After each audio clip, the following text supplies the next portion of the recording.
ಅಬ್ಕಿ bar 400 ಪಾರ್ ಅಂತ ಹೇಳಿದ್ದಂತಹ ಪ್ರಧಾನಿ ನರೇಂದ್ರ ಮೋದಿ ಅವರು ಈ ಬಾರಿ ಸಿಂಗಲ್ ಲಾರ್ಜೆಸ್ಟ್ ಪಾರ್ಟಿಯಾಗಿ ಹೊರಹೊಮ್ಮೋದಕ್ಕೆ ಸಾಧ್ಯವಾಗಲಿಲ್ಲ. ಬಿಜೆಪಿಗೆ ಸಿಗಲಿಲ್ಲ ಬಹುಮತ.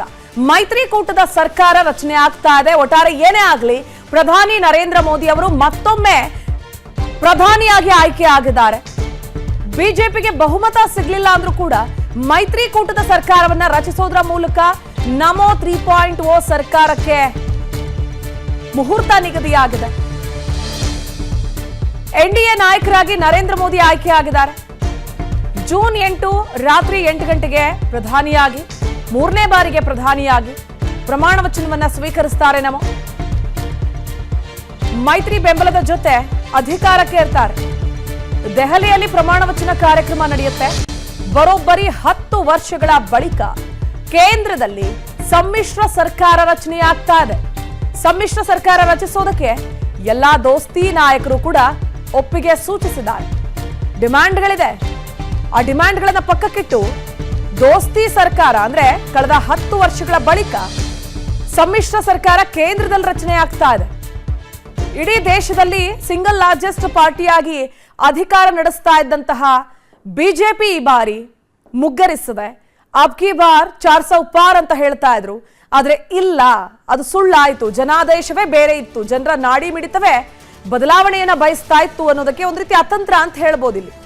ಯಾಕಂದ್ರೆ ಯಾರಿಗೂ ಕೂಡ ಬೇಕಾಗಿರುವಂತಹ ಸಂಖ್ಯಾಬಲವನ್ನ ಮತದಾರ ಪ್ರಭು ನೀಡಲಿಲ್ಲ ಈ ಬಾರಿ ದೇಶದೆಲ್ಲೆಡೆ. ಸೊ ಹೀಗಾಗಿ ಬಿಜೆಪಿ ಮತ್ತು ಎನ್ಡಿಎ ಮೈತ್ರಿ ಪಕ್ಷದ ನಾಯಕರುಗಳು ಸರ್ಕಾರವನ್ನ ರಚಿಸೋದಕ್ಕೆ ಮುಂದಾಗ್ತಾ ಇದ್ದಾರೆ. ತಮ್ಮ ಮೈತ್ರಿ ಪಕ್ಷದ ನಾಯಕನಾಗಿ ಉಸ್ತುವಾರಿಯನ್ನಾಗಿ ಮತ್ತೊಮ್ಮೆ ಹಂಗಾಮಿ ಪ್ರಧಾನಿ ನರೇಂದ್ರ ಮೋದಿ ಅವರನ್ನ ಆಯ್ಕೆ ಮಾಡಿ ಆಗಿದೆ. ಅಬ್ಕಿ ಬಾರ್ 400 ಪಾರ್ ಅಂತ ಹೇಳಿದ್ದಂತಹ ಪ್ರಧಾನಿ ನರೇಂದ್ರ ಮೋದಿ ಅವರು ಈ ಬಾರಿ ಸಿಂಗಲ್ ಲಾರ್ಜೆಸ್ಟ್ ಪಾರ್ಟಿಯಾಗಿ ಹೊರಹೊಮ್ಮೋದಕ್ಕೆ ಸಾಧ್ಯವಾಗಲಿಲ್ಲ. ಬಿಜೆಪಿಗೆ ಸಿಗಲಿಲ್ಲ ಬಹುಮತ. ಮೈತ್ರಿಕೂಟದ ಸರ್ಕಾರ ರಚನೆ ಆಗ್ತಾ ಇದೆ. ಒಟ್ಟಾರೆ ಏನೇ ಆಗಲಿ ಪ್ರಧಾನಿ ನರೇಂದ್ರ ಮೋದಿ ಅವರು ಮತ್ತೊಮ್ಮೆ ಪ್ರಧಾನಿಯಾಗಿ ಆಯ್ಕೆ ಆಗಿದ್ದಾರೆ. ಬಿಜೆಪಿಗೆ ಬಹುಮತ ಸಿಗಲಿಲ್ಲ ಅಂದ್ರೂ ಕೂಡ ಮೈತ್ರಿಕೂಟದ ಸರ್ಕಾರವನ್ನ ರಚಿಸೋದ್ರ ಮೂಲಕ ನಮೋ 3.0 ಸರ್ಕಾರಕ್ಕೆ ಮುಹೂರ್ತ ನಿಗದಿಯಾಗಿದೆ.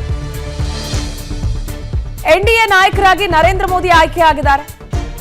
ಜೂನ್ 8 ರಾತ್ರಿ 8 ಗಂಟೆಗೆ ಪ್ರಧಾನಿಯಾಗಿ ಮೂರನೇ ಬಾರಿಗೆ ಪ್ರಧಾನಿಯಾಗಿ ಪ್ರಮಾಣ ವಚನವನ್ನ ಸ್ವೀಕರಿಸುತ್ತಾರೆ. ನಮೋ ಮೈತ್ರಿ ಬೆಂಬಲದ ಜೊತೆ ಅಧಿಕಾರಕ್ಕೆ ಇರ್ತಾರೆ. ದೆಹಲಿಯಲ್ಲಿ ಪ್ರಮಾಣ ವಚನ ಕಾರ್ಯಕ್ರಮ ನಡೆಯುತ್ತೆ. ಬರೋಬ್ಬರಿ 10 ವರ್ಷಗಳ ಬಳಿಕ ಕೇಂದ್ರದಲ್ಲಿ ಸಮ್ಮಿಶ್ರ ಸರ್ಕಾರ ರಚನೆಯಾಗ್ತಾ ಇದೆ. ಸಮ್ಮಿಶ್ರ ಸರ್ಕಾರ ರಚಿಸೋದಕ್ಕೆ ಎಲ್ಲಾ ದೋಸ್ತಿ ನಾಯಕರು ಕೂಡ ಒಪ್ಪಿಗೆ ಸೂಚಿಸಿದ್ದಾರೆ. ಡಿಮ್ಯಾಂಡ್ಗಳಿದೆ. ಆ ಡಿಮ್ಯಾಂಡ್ಗಳನ್ನ ಪಕ್ಕಕ್ಕಿಟ್ಟು ದೋಸ್ತಿ ಸರ್ಕಾರ ಅಂದ್ರೆ ಕಳೆದ 10 ವರ್ಷಗಳ ಬಳಿಕ ಸಮ್ಮಿಶ್ರ ಸರ್ಕಾರ ಕೇಂದ್ರದಲ್ಲಿ ರಚನೆ ಆಗ್ತಾ ಇದೆ.